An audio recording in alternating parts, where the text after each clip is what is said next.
السلام علیکم. ہمارے چینل بیا اور مالا پر خوش آمدید. اگر آپ ہمارے اس چینل پر پہلی دفعہ آئے ہیں یا آپ نے ابھی تک سبسکرائب نہیں کیا تو بیا اور مالا کو سبسکرائب کرنا نہ بھولیے. اس نے سوچا تھا کہ اسے آسانی کے ساتھ بڑی جلدی منا لے گا. اس کی ناراضگی دور ہو جائے گی تو وہ پھر پہلے کی طرح ہنسنے اور کھلکھلانے لگے گی. لیکن اسے منانے کے لیے اس نے جو ہر ممکن طریقہ اپنایا وہ ناکام رہا. اس کے چہرے پہ ہنسی تو کیا مسکراہٹ تک نمودار نہیں ہوئی. چہرے پہ ایک خاموش چپ جم سی گئی تھی. یوں بظاہر وہ ٹھیک ٹھاک تھی. گھریلو معمولات میں کوئی فرق پیدا نہ ہوا تھا. وہی صبح سویرے اٹھ کے گھر کے تمام کام کاج نمٹانا، اسے اور بچوں کو ناشتہ دے کر آفس اور اسکول روانہ کرنا، سب کچھ ویسا ہی تھا. لیکن پھر بھی کوئی بات تھی جو اس کے اندر ہی اندر اسے زخمی کر رہی تھی. اس کی غیر موجودگی میں تو وہ بچوں کے ساتھ پہلے والا رویہ اپنانے کی کوشش کرتی، اگرچہ دل کا وہ پہلے جیسا عالم نہ رہا تھا. لیکن بچے دل کی نہیں، چہرے اور آنکھوں کی زبان سمجھتے ہیں، اور یہ زبان ان کے لیے وہی پہلے جیسا نرم مہربان تاثر دیتی تھی. وہی گرم آغوش تھی، کھانے پینے اور پڑھانے کی فکر. لیکن بد دل تو وہ منور کے ساتھ ہو گئی تھی. وہی منور جسے اپنا تو اس نے کبھی بھی نہ سمجھا تھا، بس ماں باپ کے فیصلے پہ سر جھکا کے ہاں کر دی تھی. اپنا جس کو سمجھا تھا اس نے تو کبھی اسے نظر بھر کے دیکھا تک نہ تھا. اور پھر قسمت نے جسے سیمی کا بنایا وہ بھی سدا سیمی کی طرف سے شاکی ہی رہا. شاہد اس کی سہیلی نجمہ کا کزن تھا. اس نے پہلی مرتبہ اسے نجمہ کے گھر ہی دیکھا تھا. دیکھا تو دیکھتی کی دیکھتی رہ گئی. گھنگریالے سنہری بالوں اور بڑی بڑی مخمور آنکھوں والا یہ نوجوان ہی اس کا آئیڈیل تھا. وہ بڑا شرارتی سا لڑکا تھا، انٹر سائنس کا طالب علم تھا. نجمہ کی چھوٹی بہن شمع کو وہ چاہتا تھا، وہ بھی اسے پسند کرتی تھی. دونوں کے گھر والوں کو اس پسند کا علم تھا، کسی کو اعتراض بھی نہ تھا. دونوں کا جوڑ بڑا ہی مناسب تھا. شمع بھی خوبصورت سی گوری چٹی سمارٹ لڑکی تھی، ابھی میٹرک کی طالبہ تھی، لیکن انڈین فلمیں دیکھنے اور فلمی رسالے پڑھنے کی شوقین تھی. شاہد کے لیے پسندیدگی کے جراثیم اس نے 8ویں کلاس سے ہی دل میں پال لیے. وہ بڑا گھنا تھا، فوراً ہی بھام گیا کہ دال میں کالا ہے. ایک دن شمع کا ہاتھ پکڑ کے کہنے لگا، میں تمہیں کیسا لگتا ہوں؟ وہ ہنس کے بولی، اچھے لوگ سب کو ہی اچھے لگتے ہیں. وہ بھی مسکرانے لگا. جیب سے چاندی کی ایک انگوٹھی نکال کے شمع کو پہنا کے بولا، ہماری سچ مچ کی منگنی تو بہت بعد کی بات ہے، فی الحال اسے ہی منگنی کی انگوٹھی سمجھ کے پہن لو. آج سے تم میری ہو اور میں تمہارا. شمع شرما گئی، چہرہ ہاتھوں میں چھپا لیا. سیمی کو شاہد کی اس محبت کے بارے میں کوئی علم نہ تھا. نجمہ سب کچھ جانتی تھی، لیکن اس نے بھی سیمی کو بتانا مناسب نہ سمجھا. شاید گھر والوں کی آپس کی ہی بات تھی. دونوں بہنیں شمع اور نجمہ میٹرک کلاس میں پڑھتی تھیں. نجمہ بڑی تھی، لیکن 7ویں کلاس میں ٹائیفائیڈ ہو جانے کی وجہ سے اس سال والدین اسے کمزوری کی وجہ سے سالانہ امتحان میں شرکت کرنے کی اجازت نہ دی تھی. یوں اس کا ایک سال ضائع ہو گیا اور وہ اپنی چھوٹی بہن کے ساتھ آ گئی. اپنی بہن شمع کی طرح وہ بھی بڑی شوخ و شریر تھی، اس کی طرح حسین اور خوبصورت. سیمی ان دونوں بہنوں پر رشک کرتی تھی.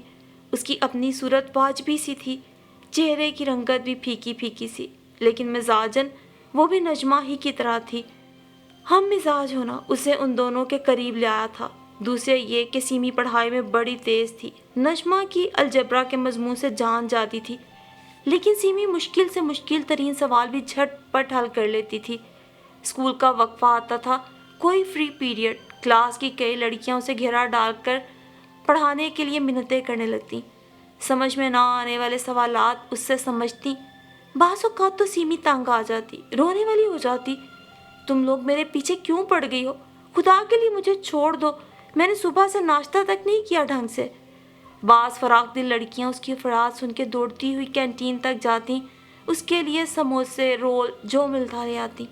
لو یہ جلدی سے کھا لو اور سوال سمجھا دو. وہ ہنستی تو سیمی سچ مچ رونے لگ جاتی. اس نے کئی مرتبہ شاہد کو نجمہ کے گھر دیکھا تھا. نجمہ سے وہ بہت ہنستے مسکراتے ہوئے بات کرتا تھا. بڑی بے تکلفی تھی دونوں میں.